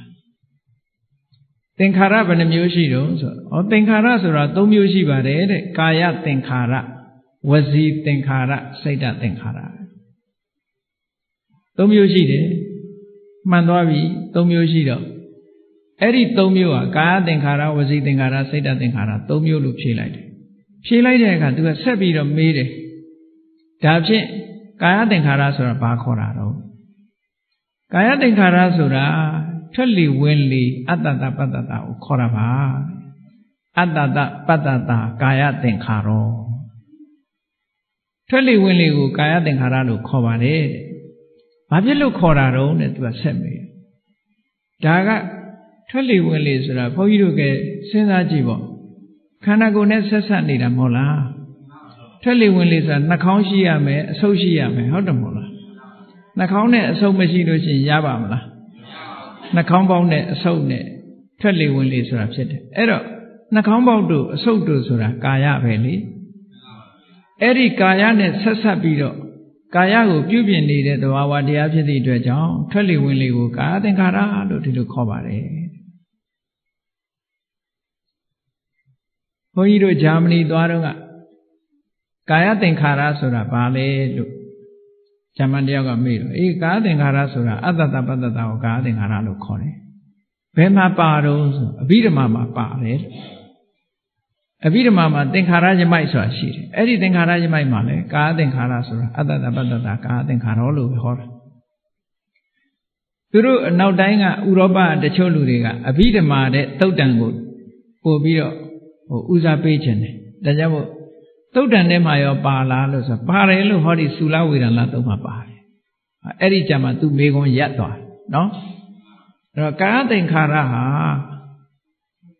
ခန္ဓာကိုယ်နဲ့ဆက်ဆက်ပြီးတော့ဖြစ်ပြီးတော့နေသည့်အတွက်ကြောင့်ခန္ဓာကိုယ်ကိုအရှိတည်တတ်အောင်ဒီထွက်လေဝင်လေလေးကခန္ဓာကိုယ်အရှိတည်တတ်အောင်လုပ်နေတဲ့သဘောလည်းရှိတယ်ဒါကြောင့်မို့လို့ကာယသင်္ခါရခန္ဓာကိုယ်ကိုပြုပြင်တည်ဆောက်ပေးနေတဲ့အရာလို့ဆိုတဲ့အဓိပ္ပာယ်နဲ့ထွက်လေဝင်လေကိုခေါ်တာပါတခြားမခေါ်ဘူးလေနော်ဒါဖြင့်ဝစီသင်္ခါရဆိုတာဘာခေါ်တာတော့ဝစီသင်္ခါရဆိုတာဝိတက်နဲ့ဝိစာရစာလို့ပြောရင်အတွေးနဲ့အကြံအတွေးနဲ့အကြံဒီနှမျိုးကိုတွေးတောမှုနဲ့ကြံစီမှုဒီနှမျိုးကိုဝစီသင်္ခါရလို့ခေါ်တယ်ဘာဖြစ်လို့တွေးတောမှုနဲ့ကြံစီမှုဝိတက်နဲ့ဝိစာရကိုဝစီသင်္ခါရလို့ခေါ်တာတော့နဲ့ထပ်မေးတော့သူကဖြေတယ်လူတွေဟာတဲ့စကားပြောတော့မယ်ဆိုလို့ရှိရင်မပြောခင်ကတွေးပြီးကြံစီပြီးမှပြောတာတဲ့သိကြရလားကိုပြောမယ်ဆိုလို့ရှိရင်တွေးပြီးမှပြောတာကြီးပဲဘာပြောမယ်ဆိုတာတွေးတာကြီးပဲကိုယ့်အကိုလည်းစဉ်းစားကြည့်ပေါ့နော်တယောက်ယောက်ကိုပြောမယ်ဆိုရင်တွေးထားတာတွေးပြီးသားကြံစီပြီးသားတွေးကြံထားတာကိုမှပြောတာလေတချို့ကြတော့ပို့ပြီးတော့စကလုံးရွေးချယ်တာတို့ဘာတို့ဓာတ်တောင်လောက်ရသေးတာပဲလေစကလုံးပြောမယ်ဆိုရင်အမှတ်တမဲ့ပြောလိုက်လို့ရှိရင်နှုတ်ကကြမ်းကြမ်းထန်ထန်ထွက်သွားတာမျိုးတွေလည်းရှိတယ်စိတ်အနေထားအတိုင်းဒီဝစီသင်္ခါရဆိုတဲ့အရာဖြစ်သွားတယ်အဲ့တော့တွေးတောမှုနဲ့ကြံစီမှုဒီနှစ်ခုသည်စကားကိုဖြစ်ပေါ်စေတတ်တာဖြစ်သောကြောင့်သူတို့ကိုဝစီသင်္ခါရလို့ခေါ်တာပါတဲ့ဒါဖြင့်ရှင်မနောစိတ်တသင်္ခါရဆိုတာတော့ဘာတော့ဆို တင်ညာနဲ့ဝေဒနာစိတ်ဓာတ်သင်္ခါရလို့ခေါ်တယ်တင်ညာဆိုတာအာယုန်တစ်ခုကိုမြင်လိုက်ရင်မှတ်ထားတာဝေဒနာဆိုတာအာယုန်နဲ့တွေ့တဲ့အခါအတွေ့အကြုံတစ်ခုရသွားတာခံစားတာလို့ခေါ်တယ်ဟုတ်ကဲ့လားလူတွေမှာတစ်ခါတွေ့ပြီးရင်မှတ်တဲ့သဘောလေးတွေကရှိတယ်လေအဲ့ဒါကိုစိတ်မချတဲ့အခါကျတော့စာရွက်လေးနဲ့ဘောပင်နဲ့မှတ်ထားရှိသေးတယ်ပေါ့မနိုင်တဲ့ဟာကျတော့နိုင်တာကျတော့သူကသူစိတ်ကမှတ်သွားတာနေ့စဉ်နဲ့အမျှအမှတ်ဆိုတာရှိတာမှတ်ထားရှိလို့နောက်ပြန်တွေ့တဲ့အခါမြင်တာပေါ့ဒူးရင်ဒီတစ်ခါမြင်ပြီးရင်နောက်တစ်ခါကျဒူးရင်ဒီဟောဗာမှတ်ထားတော့အပြင်ဘက်ကစူးတွေလည်းမှတ်ချင်းမှတ်ထားမယ်အနံ့လည်းမှတ်ချင်းမှတ်ထားအဲ့ဒီဒူးရင်ဒီအနံ့ကဒီပြင်အသီးကအဲ့ဒီအနံ့မျိုးလာရင်ဒူးရင်ဒီလိုပဲထင်တော့တာပဲမှတ်ထားတာဟုတ်သူကအဲ့ဒါကြောင့်မလို့တင်ညာတို့ဝေဒနာတို့စိတ်ဓာတ်သင်္ခါရစိတ်နဲ့ဆက်ဆက်ပြီးတော့ဖြစ်ပေါ်လာတဲ့အရာတွေစိတ်နဲ့ဆက်ဆက်ပြီးတော့ဖြစ်တဲ့အရာတွေဖြစ်သောကြောင့်စိတ်ဓာတ်သင်္ခါရလို့ခေါ်ပါတယ်။ဟောဒီမေခွန်းတွေဟာအလုံးဓမ္မနဲ့ပတ်သက်တဲ့မေခွန်းတွေကိုဖြေသွားတယ်။သူမေးတယ်မှာဘာကြောင့်ဆိုတာကိုပါသူတခါလည်းဖြေတယ်နော်။ဘာကိုကာယသင်္ခါရခေါ်တယ်လဲဘာကြောင့်ခေါ်တယ်လဲမေခွန်းနှစ်ခု။ဘာကိုဝစီသင်္ခါရခေါ်တယ်လဲဘာကြောင့်ခေါ်တယ်လဲဘာကိုစိတ်ဓာတ်သင်္ခါရခေါ်တယ်လဲဘာကြောင့်ခေါ်တယ်လဲဆိုတာဒါအသေးစိတ်သူမေးသွားတာအားလုံးမေးခွန်းပေါင်း20ပုဒ်ဖြစ်သွားပြီနော်သူမေးတာကဲအဲ့ဒါနဲ့ပတ်သက်ပြီးနောက်သိအဆင့်တန်းမြင့်သွားပြီဒီအဆင့်တွေကဘာနဲ့ပတ်သက်လာတော့ဆိုလို့ရှိရင်ခုနကသောတာပန်တဂရဂံနေဖြေနိုင်တဲ့မေးခွန်းတွေကိုသူမေးသွားပြီးတော့အခုမေးတဲ့မေးခွန်းကျတော့အနာဂံတို့ယန္တာတို့ဖြစ်မှဖြေနိုင်တဲ့မေးခွန်းသူမေးတော့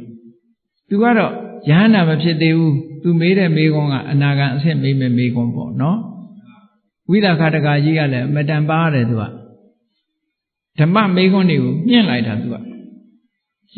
ဆက်ပြီးတော့ဗာမေးတော့လို့ဆိုတော့22ခုမြောက်မေးခွန်းမှာသင်ညာဝေဒိတအခုပြောတဲ့စိတ်ဓာတ်သင်္ခါရဆိုတာသင်ညာနဲ့ဝေဒနာကိုခေါ်တာဟုတ်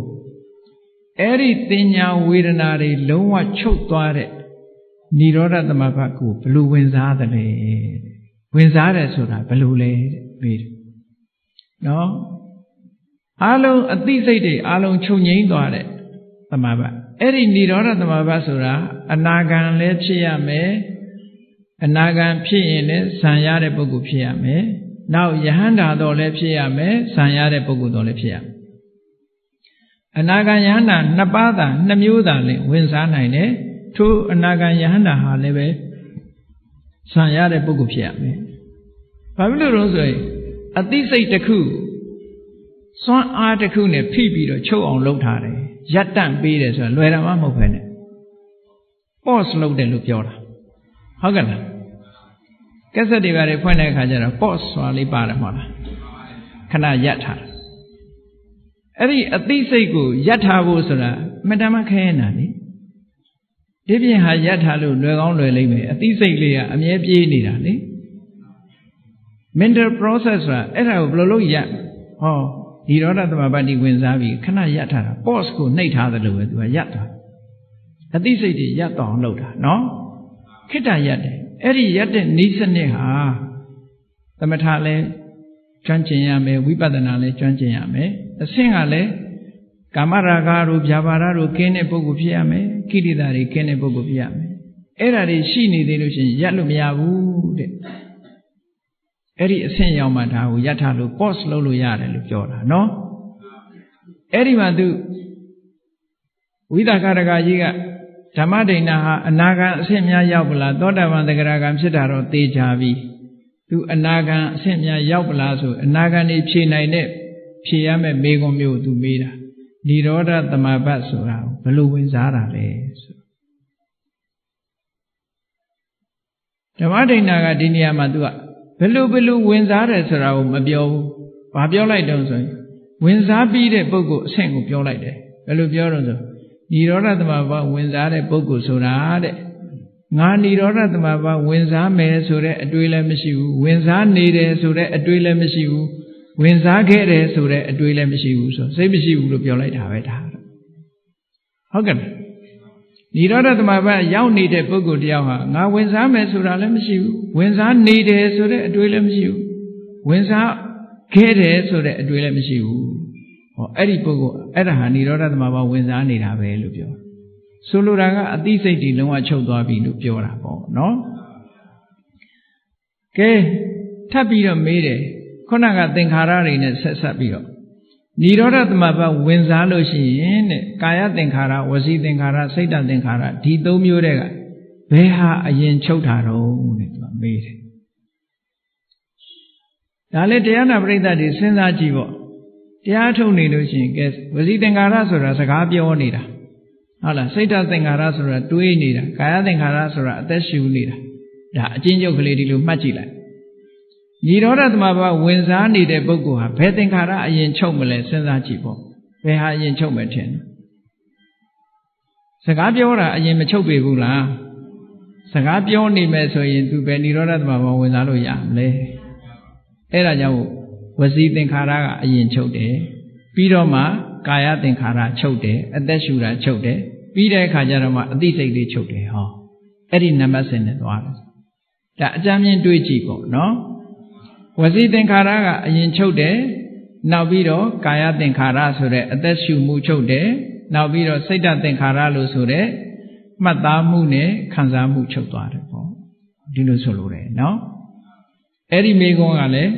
ဓမ္မဒိဏထေရီမှာဖြေလိုက်တယ်ကဲကောင်းပြီနိရောဓသမဘကထတယ်ဆိုတာဘယ်လိုလဲထတယ်ဆိုတာဇံကိုရုပ်သိမ်းလိုက်တာရပ်တန့်လိုက်တာပေါ့ခုနကစိတ်ကို pause လုပ်ထားတာကိုပြန်ပြီးတော့ခလုတ်ဖြုတ်လိုက်တာပေါ့အဲ့လိုဖြုတ်လိုက်လို့ရှိရင်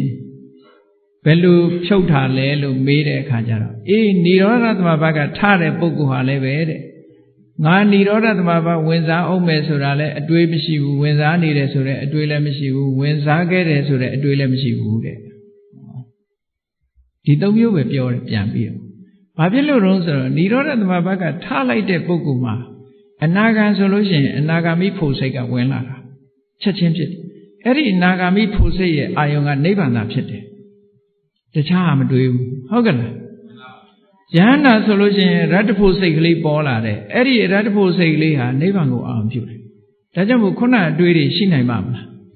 မရှိနိုင်ဘူးအဲ့ဒါကို तू ကလက်တွေ့နဲ့ရှင်းပြီးတော့ပြလိုက်တာကဲနောက်ပြီးတော့မေးတယ်နိရောဓသမဘကထလာတဲ့ပုဂ္ဂိုလ်မှာတဲ့နိရောဓသမဘကိုရုပ်သိမ်းရပ်တန့်လိုက်တဲ့ပုဂ္ဂိုလ်မှာတဲ့ကာယသင်္ခါရဝစီသင်္ခါရစိတ်တသင်္ခါရဘယ်သူစဖြစ်မလဲဘယ်ဟာကစဖြစ်တာတော့မေးလိုက်တယ်နော်ဘယ်ဟာစဖြစ်တုံးဆိုတော့စိတ်ချုပ်ထားတဲ့ပုဂ္ဂိုလ်တရားဟာစိတ်ကစဖြစ်မှာပေါ့နော်စိတ်ပြီးပြီဆိုတဲ့အခါအသက်ရှူမှုကာယသင်္ခါရဖြစ်တယ်ပြီးတော့စကားပြောမှုဆိုတဲ့ဝစီသင်္ခါရဖြစ်လာတယ်ပေါ့ဒါနိရောဓသမဘမှာထားတဲ့အခါသင်္ခါရအစဉ်ကတစ်မျိုးအဲ့ဒါလို့ဖြေလိုက်တော့သူ့အဖြေဟာလုံးဝအမှားယွင်းမရှိပြည့်စုံပြီးတော့သွားတယ်ဒါအနာဂံပုဂ္ဂိုလ်တွေဖြေနိုင်တဲ့မိခွန်းတွေပေါ့နော်နောက်နံပါတ်29အနေနဲ့သူဗာမေးတော့ဆိုလို့ရှိရင်နိရောဓသမဘကနိရောဓသမဘဝင်စားပြီးတော့နိရောဓသမဘကထလာတဲ့ပုဂ္ဂိုလ်ထတယ်ဆိုတဲ့စကားလုံးကိုသုံးတာကကြည့်အိပ်ပျော်ပြီးအိပ်ရာကထတယ်ဆိုတဲ့သဘောမျိုးပြုံးသုံးထားတာနော်သမဘဝင်စားပြီးသမဘကထလာတဲ့ပုဂ္ဂိုလ်မှာတဲ့သူ့စိတ်လေးဟာဘယ်ကိုညွတ်နေတော့ဒါလေးကိုမေးတယ်ခုနတုန်းကစိတ်တွေရပ်တန့်ထားတာကိုအဲ့ဒီရပ်တန့်ထားတဲ့စိတ်ကလေးပြန်ပေါ်လာတဲ့အခါကျတော့ဒီစိတ်ကလေးကဘယ်နေရာမှာသူသွားနေတယ်တော့သူကဘယ်ပေါ်မှာညွတ်နေတော့ဘယ်မှာပျော်မွေ့နေတော့လို့မေးတဲ့အခါကျတော့ဝိဝေကနေနာတဲ့သင်္ခါရတရားတွေကင်းစိတ်မှုပေါ်မှာငြိမ့်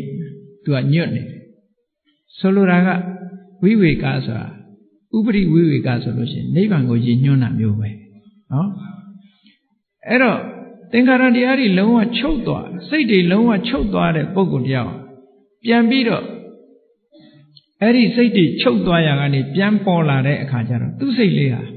အဲ့ဒီချုပ်ငြိမ်းသွားတဲ့အနေအထားပေါ်မှာညွတ်နေမှာပေါ့အိယာကထတဲ့အခါကျတော့ဘာတွေဖြစ်ပြန်အိတ်ချင်စိတ်ကလေးတွေဖြစ်နေတယ်ထမကြီးနော်အဲ့ဒါလို့ ဝိဝေကနေနဝိဝေကပောနဝိဝေကပပ္ပရကင်းစိတ်မှုဆိုတဲ့ဝိဝေကသဘာဝတရားပေါ်မှာစိတ်ဟာညွတ်နေပါတယ်ဒီလိုဖြေဒါက28နံပါတ်မိခွန်းရဲ့အဖြေ28ကျတော့ဘာဖြေလဲဆို तू ကအနာဂံဆိုတော့ तू ဒီအဆင့်နဲ့ပဲ तू ကုန်ပြီဒါပေမဲ့ तू ကရှေ့ဆက်ပြီးတော့မေးသေးတယ် तू နော် तू ကျင့်တတ်နေပြီမိခွန်းတွေရဲ့အဖြေကိုကျင့်တတ်နေပြီတကယ်ဓမ္မဒိဏဟာအနာဂံတော့ဖြစ်နေလောက်ပြီဆိုတာ तू ဆုံးဖြတ်ချက်ချတော့အဲ့ဒီမှာ तू ဘာတွေဆက်မေးတော့ဆိုဝေဒနာဘယ်နှမျိုးရှိတုံးနဲ့အဲ့ဒါမေးတယ်ဝေဒနာဘယ်နှမျိုးရှိတုံးလို့ဆိုဝေဒနာ3မျိုးရှိတယ်တဲ့ဘာဝေဒနာတွေတုံးဆိုဒုက္ခဝေဒနာဒုက္ခဝေဒနာအဒုက္ခမဒုက္ခဝေဒနာဒုက္ခဝေဒနာဆိုတာကိုယ်ရောစိတ်ရောချမ်းသာမှုအစဉ်ပြေမှုဒုက္ခဝေဒနာဆိုတာကိုယ်ရောစိတ်ရောမချမ်းသာမှုအစဉ်မပြေမှုအဒုက္ခမဒုက္ခဝေဒနာဆိုတာအစဉ်ပြေတာလည်းမဟုတ်ဘူးအစဉ်မပြေတာလည်းမဟုတ်ဘူးဆင်းရဲတာလည်းမဟုတ်ဘူးချမ်းသာတာလည်းမဟုတ်ဘူးဆိုတဲ့ဝေဒနာအဲ့ဒီဝေဒနာ3မျိုးတဲ့နော်အဲ့ဒီလိုပြောပြီးတော့ဒုက္ခဝေဒနာဆိုတာဘာလဲတဲ့ဒုက္ခဝေဒနာဆိုတာတဲ့ခန္ဓာကိုယ်မှာရုပ်ခန္ဓာမှာအစဉ်ပြေတာရဲ့စိတ်ထဲမှာအစဉ်ပြေနေတာရဲ့ဒါကိုဒုက္ခဝေဒနာလို့ခေါ်တယ်ဟုတ်ကဲ့လားနေရထိုင်ရခန္ဓာကိုယ်မှာရုပ်ခန္ဓာကိုယ်ကြီးမှာအစဉ်ပြေနေတယ်စိတ်ထဲမှာအစဉ်ပြေနေတယ်ဒါကိုဒုက္ခဝေဒနာခေါ်တာပဲဒုက္ခဝေဒနာဆိုတာဘာတော့ရုပ်မှာနန္တရားခန္ဓာကိုယ်ပေါ်မှာစိတ်ထဲမှာအစဉ်မပြေဖြစ်နေတာတင်းကျပ်နေတာခံစားနေရတာဒုက္ခဝေဒနာအဒုက္ခမဒုက္ခဝေဒနာဆိုတာအဲ့လိုခန္ဓာကိုယ်ပေါ်မှာရောစိတ်မှာရောကာယစိတ်ဓာတ်ပေါ်မှာအစဉ်ပြေတာလည်းမဟုတ်ဘူးအစဉ်မပြေတာလည်းမဟုတ်ဘူးလို့တခုစီရှင်းလင်းပြီးတော့ဖြေလိုက်တော့သူကျေနပ်သွားတယ်အဲ့ဒီအဖြေကိုလည်းအဲ့ဒီမှာဒုက္ခဝေဒနာထပ်ပြီးတော့မေးတယ်ဒုက္ခဝေဒနာဟာဘယ်အခါမှာဒုက္ခဖြစ်ပြီးဘယ်အခါမှာဒုက္ခဖြစ်တုံးတဲ့ဒီနော်ဒုက္ခဝေဒနာပါလို့ဆိုမှဘယ်အခါမှာဒုက္ခဖြစ်ပြီးဘယ်အခါမှာဒုက္ခဖြစ်တုံးဆိုတဲ့မေးခွန်းမေးထားတာနော်အဲ့ဒီမှာဒုက္ခဝေဒနာဆိုတာတဲ့ထိတိဒုက္ခသူရှိနေတဲ့အချိန်မှာချမ်းသာတယ်တဲ့ဝိပရိနာမဒုက္ခသူပျောက်သွားပြီပြောင်းလဲသွားပြီဆိုဆင်းရဲတယ်ဟုတ်တာပေါ့နော်လူတယောက်ပြောနေတဲ့အချိန်လေးပဲချမ်းသာတယ်လို့ပြောတာလေအဲ့ဒီပြောရှင်မှုလေးပျက်စီးသွားတယ်ပျောက်သွားရင်ချမ်းသာပါအောင်မလားမချမ်းသာဘူးအဲ့ဒါကြောင့်မလို့ဒုက္ခဝေဒနာဆိုတာထိတိဒုက္ခရှိနေတုန်းချမ်းသာတယ်ပျောက်သွားလို့ရှိရင်ဆင်းရဲတယ်ဒုက္ခဖြစ်သွားတယ်ပေါ့ဒါဖြင့်ဒုက္ခဝေဒနာကရောချမ်းသာတယ်ဆိုတာဘာလဲဆင်းရဲတယ်ဆိုတာလည်းပါတယ်ဒုက္ခဝေဒနာမှာလည်းပဲချမ်းသာတာရှိသေးတယ်ဘယ်လိုရှိတာတော့ဆိုဒုက္ခဝေဒနာသည်ရှိနေတုန်းတော့ဒုက္ခဝေဒနာပျောက်သွားပြီဆိုရင်ချမ်းသာမရဘူးလားဆိုပါစို့သွားကြိုက်တယ်ဆိုကြိုက်နေတဲ့အချိန်မှာဒုက္ခပဲဆေးလေးစားလိုက်လို့အဲ့ဒီကြိုက်နေတာလေးပျောက်သွားရင်ဒုက္ခဖြစ်သွားတာအဲ့ဒီသဘောကိုပြောတာနော်နောက်ဥပိ္ပခဝေဒနာရောတဲ့ဘယ်လိုလဲလို့ဥပိ္ပခဝေဒနာကြတော့သိလို့ရှိရင်ချမ်းသာတယ်တဲ့မသိလို့ရှိရင်ဆင်းရဲတယ်ဒီအဖြစ်မျိုးပြောတာညာနာဒုက္ခအညာနာဒုက္ခဥပိ္ပခဝေဒနာဆိုတာလူကသိခဲတယ်သိနိုင်ခဲတယ်အနုမာနညာနဲ့သာသိရတာချမ်းသာတာနဲ့ဆင်းရဲတာနှမျိုးသာသိတယ်ထိုချမ်းသာတာလည်းမဟုတ်ဆင်းရဲတာလည်းမဟုတ်ဘူးဈာခံစားမှုဆိုတာတတိမထားရင်လုံးဝသိနိုင်တဲ့အစွမ်းမရှိဘူးဒါကြောင့်မို့သိရင်ချမ်းသာတယ်မသိလို့ရှိရင်မချမ်းသာဘူးလို့ဒီလိုဖြေလိုက်တယ်နော်သိမှချမ်းသာတယ်ကဲအဲ့ဒီမှာဆက်ပြီးတော့သူမေးတယ်ဒုက္ခဝေဒနာမှာဘာအနုတ္တယကိန်းတယ်လေတဲ့နောက်တစ်ခုမေးကုန်ဘာအနုတ္တယကိန်းမလဲဒုက္ခဝေဒနာဆိုတာဘုန်းကြီးတို့တွေကိုယ့်ကိုယ်စဉ်းစားကြည့်ပျော်ရွှင်စရာကျေနပ်စရာပေါ်လာတာနဲ့တပြိုင်နက်အဲ့ဒီပျော်ရွှင်မှုကျေနပ်မှုပေါ်မှာတွေ့တာမှုလေးမရှိဘူးလားရှိတယ်တွေ့တာအဲ့တော့တွေ့တာတဲ့စိတ်ကလေးကဒါမျိုးလေးရရင်ဒီစိတ်ကလေးပြန်ပေါ်တယ်ပေါ့ဟုတ်ကဲ့လားအဲ့ဒါကြောင့်မို့လို့ဘာကိန်းတာတော့ဆိုရာဂနုတ္တယကိန်းတယ် တွေ့တာလေးကိန်းသွားတယ်ပေါ့မျက်စိကမြင်လို့နှစ်သက်စရာလေးတွေ့တယ်ချမ်းသာတယ်အဲ့ဒီချမ်းသာမှုလေးကိုနောက်ထပ်လိုချင်တယ်တွေ့တာမှုဆိုတဲ့ရာဂနုတ္တိယလေးကိန်းသွားတယ်ဒုက္ခဝေဒနာကြတော့မုန်းတိတယ်မို့လားတချို့ကယောဂဝေဒနာဖြစ်ရင်ကိုယ့်ကိုယ်တော်ပြန်ထူကြရိုက်ကြလုပ်သေးတယ်လေအ ਨੇ ဆုံးတော့သိလိုက်ပါတော့ဟဲ့ပြောတဲ့လူကရှိသေးတယ်ဟုတ်ကလားအဲ့ဒီတော့သူ့စိတ်ထဲမှာဘာဖြစ်နေတော့ဒုက္ခဝေဒနာကြုံတဲ့အခါမှာဘာဖြစ်နေတော့ဆိုရင်ဒေါသတွေဖြစ်မနေဘူးလားဒါကြောင့်မို့ဒုက္ခဝေဒနာပေါ်မှာပဋိက္ခဏုတ္တိယကိန်းနေတဲ့ဒေါသကိန်းနေပေါ့နောက်ဓာမျိုးဖြစ်ရင်ဒေါသထွက်မှာပဲနောက်ဓာမျိုးဖြစ်ရင်ဒေါသထွက်မှာပဲသူကနော်အနုတ္တိယဆိုတာကအကြောင်းဆုံးလာလို့ရှိရင်ဖြစ်လာမဲ့အနေအထားတစ်ခုကိုပြောတာအနုရူပံကာရဏံလဘိတ္တဝဥပ္ပစ္စတိနော်သင်လျော်တဲ့အကြောင်းဆုံးပြီးသွားလို့ပေါ်လာတဲ့သဘောကိုပြောတာ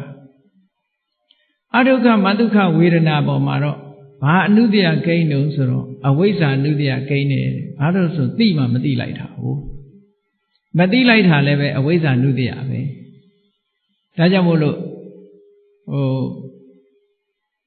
ကမ္မထမ်းရှုမှတ်တဲ့အခါမှာမရှုမှတ်နိုင်လို့လွတ်သွားပြီဆိုလို့ရှိရင်အဝိဇ္ဇာနုတ္တိယတွေကိန်းတယ်လို့ပြောတာဒါလည်းဆက်သိနေရမယ်မသိလိုက်ဖ ೇನೆ ဒီတိုင်းလွတ်လိုက်ပြီဆိုလို့ရှိရင်အဲ့ဒီပုံမှာအဝိဇ္ဇာဖြစ်သွားတယ်ပေါ့ဒါမို့အဒုက္ခမဒုက္ခဝေဒနာမှာအဝိဇ္ဇာနုတ္တိယကိန်းတယ်လို့ဒီလိုဖြေတယ်ဒါဖြင့်ဒုက္ခဝေဒနာနဲ့ပတ်သက်ပြီးတော့ဘာအနုတ္တိယကိုပယ်ဖို့လိုတော့ဆိုရင်ဒုက္ခဝေဒနာနဲ့ပတ်သက်လာလို့ရှိရင်တွေ့တာမှုဆိုတဲ့ရာဂနုတ္တိယပယ်ဖို့လိုတယ်အဲ့ဒါမပယ်နိုင်လို့ရှိရင်ဘုန်းကြီးတို့တွေဟာဟောဒီဒုက္ခလာတိုင်းရာဂဖြစ်နေမှာပဲဒုက္ခဝေဒနာမှာပဋိက္ခဏုတ္တိယကိုပယ်ရမယ်ဒေါသအဒုက္ခမဒုက္ခဝေဒနာမှာအဝိဇ္ဇာနုတ္တိယကိုပယ်ရမယ်မပယ်နိုင်လို့ရှိရင်ဒါတွေထပ်ဆင့်ပြီးတော့လာနေမှာပဲလို့ဒီလိုဆိုလို့တယ်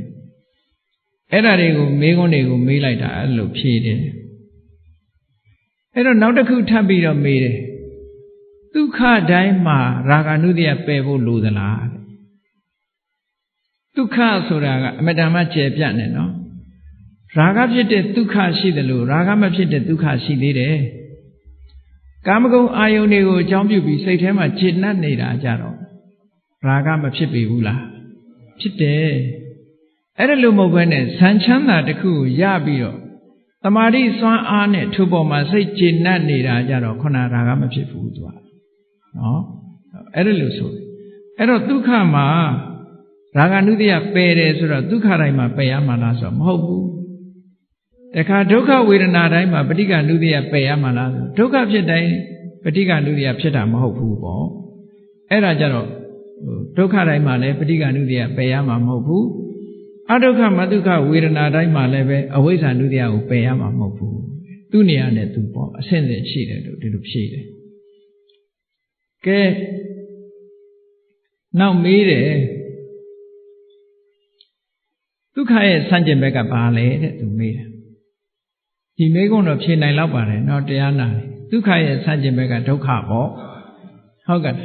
ဒုက္ခရဲ့ဆန့်ကျင်ဘက်ကဒုက္ခနောက်ဒုက္ခရဲ့ဆန့်ကျင်ဘက်ကဘာလဲလို့မေးတယ်ဒုက္ခပဲပေါ့နောက်အဒုက္ခမဒုက္ခရဲ့ဆန့်ကျင်ဘက်ဆိုတာသူ့ကြောင့်ပေါ်လာတဲ့သဘောတရားကိုပြောတာအဒုက္ခမဒုက္ခရဲ့ဆန့်ကျင်ဘက်ကအဝိဇ္ဇာတဲ့အဲ့လိုဖြေတယ်သူကအဝိဇ္ဇာဖြစ်ပေါ်တတ်လို့ပြောတာနော်အဲ့တော့ तू မေးတဲ့မေးခွန်းတွေဟာကြည့်မေးလာလိုက်တာအဲ့ဒီအဆင့်ရောက်တော့နောက်နံပါတ်48အနေနဲ့ तू မေးတယ်အဝိဇ္ဇာလို့ဖြေလိုက်တော့ तू အဲ့ဒါကိုကောက်ပြီးတော့မေးတယ်အဝိဇ္ဇာရဲ့ဆန့်ကျင်ဘက်ကဘာတော့လဲဆိုတော့ဝိဇ္ဇာပေါ့အဝိဇ္ဇာဆိုတာမောဟရဲ့ဆန့်ကျင်ဘက်ကအသိဉာဏ်ပဲဆန့်ကျင်ဖယ်ရှားနိုင်တဲ့သဘာဝတရားသည်ဝိဇ္ဇာဖြစ်တယ်လို့တခါဝိဇ္ဇာလို့ဆိုလိုက်တာနဲ့သူကြည့်ရတာတော့ဘုန်းကြီးကဒီတခါကြီးမေးစရာကုန်းနေပြီနဲ့တူတယ်ကုန်းနေတော့သူကအစွန်းထွက်တာလေးတွေကိုင်းပြီးရှောက်မေးနေတာနော်သူကခုနအခက်ခဲတဲ့និရောဓသမဘတ်နဲ့ပတ်သက်တဲ့မေးခွန်းတွေသူမေးပြီးပြီမေးသွားတဲ့အခါမှာနောက်ပိုင်းမှာသူအစွန်းထွက်တာလေးတွေလိုက်ပြီးတော့မေးတာအခုလဲအဝိဇ္ဇာလို့ပြောလိုက်တာနဲ့သူအဝိဇ္ဇာရဲ့ဆန့်ကျင်ဘက်ကဘာတော့ဆိုဝိဇ္ဇာတခါဝိဇ္ဇာလို့ဖြေလိုက်တဲ့အခါကျဝိဇ္ဇာရဲ့ဆန့်ကျင်ဘက်ကဘာတော့တခါလားဝိဇ္ဇာနဲ့ရှင်ဘက် ရှင်တွဲပြီးတော့လာတဲ့အရာဘာလဲလို့မေးတဲ့အခါကျတော့ဓမ္မဒိဋ္ဌာထေရီမကဖြေတယ်ဝိဇ္ဇာနဲ့ရှင်တွဲလာတဲ့အရာကတော့ဝိမု ക്തി လို့ခေါ်တယ်ဝိဇ္ဇာဆိုတာမဲ့ဉဏ်ကိုပြောတာဝိမု ക്തി ဆိုတာလွတ်မြောက်မှုဖို့ကိုပြောတာအဲ့ဒီသဘောကိုပြောတယ်ဒါဖြင့်ဝိမု ക്തി နဲ့ရှင်တွဲလာတာကြတော့ဘာတော့လို့မေးတဲ့အခါကျဝိမု ക്തി နဲ့ရှင်တွဲလာတာကြတော့နိဗ္ဗာန်ပဲပေါ့ဖို့နဲ့ရှင်တွဲလာတာနိဗ္ဗာန်ပဲအဲ့ဒီထိအောင်မေးခွန်းပေါင်း90ပြည့်သွားပြီသူမေးတာနောက်ဆုံးသူတခုမေးခွန်းတခုထပ်မေးလိုက်တယ်နိဗ္ဗာန်နဲ့နိဗ္ဗာန်ရဲ့ဒီရှင်ဘက်ကဘာတော့လို့မေးတာ52နှစ်တခုမြောက်မေးခွန်းကြတော့နိဗ္ဗာန်ရဲ့ရှင်ဘက်ပฏิဘာဂဆိုတဲ့အသုံးနဲ့မေးတယ်နိဗ္ဗာန်ရဲ့ရှင်ဘက်သဘာဝတရားဘာလဲလို့ဆိုတော့နိဗ္ဗာန်မှာနိဗ္ဗာန်အထက်ရှိနိုင်မှာအောင်မလားအဲ့ဒီမှာဘိက္ခုနီမကပြောတယ်တခါကြီးတဲ့မေးခွန်းကိုအဆုံးကိုမတတ်နိုင်ဘူးတဲ့လွန်သွားပြီတဲ့မေးတာတွေကတဲ့အဲ့ဒီချိန်မှာသူ့ကိုသတိပေးတယ်နော်တခါကြီးကပြဿနာကိုအဆုံးမတတ်နိုင်ဘူးတဲ့တခါကြီးမေးတဲ့မေးခွန်းကမေးဖို့ရနယ်လွန်သွားပြီတဲ့ဘာဖြစ်လို့တော့ဆိုတော့မြတ်စွာဘုရားရဲ့သာသနာတော်မှာအဆုံးသတ်ဟာနိဗ္ဗာန်ပဲနိဗ္ဗာန်အထက်မေးစရာမရှိတော့ဘူးဆိုပြီးတော့ဓမ္မဒိဋ္ဌာဘာပြောတော့ဆိုရင်မကျေနပ်လို့ရှိရင်မြတ်စွာဘုရားသွားမေးတဲ့ဒီမေးခွန်းတွေကိုဘုရားမေးဘုရားဖြေတဲ့အတိုင်းမှတ်ပါတဲ့နော်မေးကျင်တပတ်ဆိုရင်ဒီမေးခွန်းတွေအကုန်လုံးမြတ်စွာဘုရားကိုသွားမေးပါအောင်တဲ့မေးလို့မြတ်စွာဘုရားဖြေတဲ့အတိုင်းမှတ်ပါသူဖြေတာတယ်မှားမယ်ထင်လို့ရှိရင်အဲ့ဒီမှာသွားမေးပါအောင်ပြောတခါကြီးကသဘောတွေကြပြီးတော့ဓမ္မဒိဋ္ဌာထေရီမရဲ့ဒီဓမ္မဉာဏ်ဓမ္မအရေးချင်းတွေကိုသူအကဲခတ်လို့ရသွားပြီပေါ့ရသွားသည့်အတွက်ကြောင့်ခြေနဲ့အာရတာရုခေါ်ပြီးတော့အဲ့ဒီနေရာကနေသူထပြန်သွားတယ်ပြန်သွားပြီးတော့မြတ်စွာဘုရားစီသွားမြတ်စွာဘုရားရှိမောက်ရောက်တဲ့အခါကျတော့ဓမ္မဒိဋ္ဌာထေရီမနဲ့တွေ့ခဲ့တဲ့အကြောင်းဓမ္မဒိဋ္ဌာထေရီမကိုသူတို့မေးခွန်းတွေမေးလို့ဖြေတဲ့အကြောင်းတွေကိုဘုရားကိုအကုန်ပြန်လျှောက်တဲ့အခါကျတော့မြတ်စွာဘုရားကဘာပြောတော့ဆိုအေးဓမ္မဒိဋ္ဌာသိဉာဏ်ကောင်းတာပဲသိပညာရှိတာပဲငါမေးလေဒီမေးခွန်းတွေဒီတိုင်းပဲဖြေမှာပဲအဲ့တော့သူဖြေတဲ့အတိုင်းသာမှတ်ပြီတော့လို့မြတ်စွာဘုရားကအဆုံးဖြတ်ပေးလိုက်တာဟုတ်ကဲ့အဲ့ဒီသုတ်တံကိုဘုန်းကြီးတို့တရားချက်ခင်သူတော်စင်ပြိဿတ်တို့ဖတ်ချင်တဲ့ပါဆိုလို့ရှိရင်နော်မဇ္ဈိမပဏ္ဏတပါဠိတော်မှာသုလဝေဒန္တသုတ်ဆိုတာရှိတယ်မဇ္ဈိမနိကေမှာသုလဝေဒန္တသုတ်ဆိုတာရှိတယ်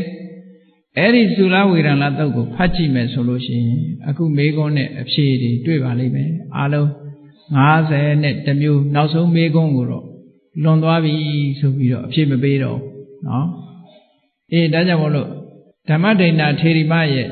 ဓမ္မအဖြေတွေဆိုတာဟာသုလဝေဒန္တသုတ်မှာမှတ်တမ်းတင်ထားတာဖြစ်သည့်အတွက်ကြောင့်အရိယာသူတော်စင်တို့ရဲ့အမြင်ဟာဓမ္မနဲ့ပတ်သက်တဲ့အမြင်တွေဟာသောတပန်ပုဂ္ဂိုလ်ရဲ့အဆင့်သဂရဂံပုဂ္ဂိုလ်အဆင့်အနာဂံပုဂ္ဂိုလ်အဆင့်ဒီအမြင်တွေဟာအမတန်မှထူးခြားတဲ့အမြင်တွေရှိတဲ့အကြောင်းဒီအကြောင်းတွေကိုဓမ္မဆွေးနွေးမေးမြန်းခြင်းဖြင့်ပုဂ္ဂိုလ်တယောက်ရဲ့အရေးချင်းကိုသိနိုင်တယ်တာကိစ္ဆာယပညာဝေရိတပါဆွေးနွေးလေ့လာခြင်းဖြင့်သာလျှင်ပုဂ္ဂိုလ်တယောက်ရဲ့ပညာအရေးချင်းကိုသိနိုင်တယ်ဆိုတဲ့အတိုင်းဝိတာခဆိုတဲ့ဥပဒကကြီးကဓမ္မဒိဋ္ဌာဆိုတဲ့ဘိက္ခုနီရဲ့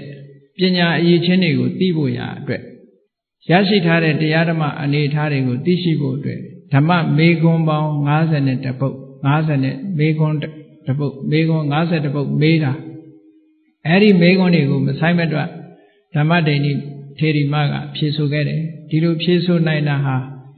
ဘဝမှာပါရမီတွေကိုဖြည့်ကျင့်ပြီးတော့တရားဓမ္မတွေကိုလေ့လာလိုက်စားပြီးကျင့်ကြံကြိုးကိုအထောက်ခြင်းကြောင့်ဖြစ်တယ်ဒါကြောင့်မို့ဘုန်းကြီးတို့တွေလည်းတရားဓမ္မကိုနာယူသင်ကြားပြီးတော့လေ့လာကြမယ်ကျင့်သုံးကြမယ်လိုက်နာကြမယ်ဆိုလို့ရှိရင်ဒီလိုဉာဏ်ရည်ဉာဏ်သွေးတွေရပြီးတော့နောက်ဆုံးဓမ္မဒိဋ္ဌာထေရီမတို့မျက်မှောက်ပြုသွားတဲ့နိဗ္ဗာန်ချမ်းသာကိုကိုယ်စီကိုယ်ကမျက်မှောက်ပြုကြရမှာဖြစ်တယ်လို့ယုံကြည်ပြီး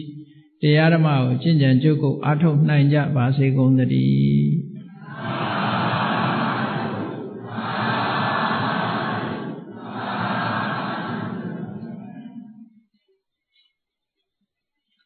းမေတ္တာပို့ရတတ္တဝါများစွာ ဘေးရန်ကွာချမ်းသာကြပါစေတတ္တဝါများစွာဘေးရန်ကွာချမ်းသာကြပါစေမေတ္တာရေချမ်းသွန်ငါဖြံ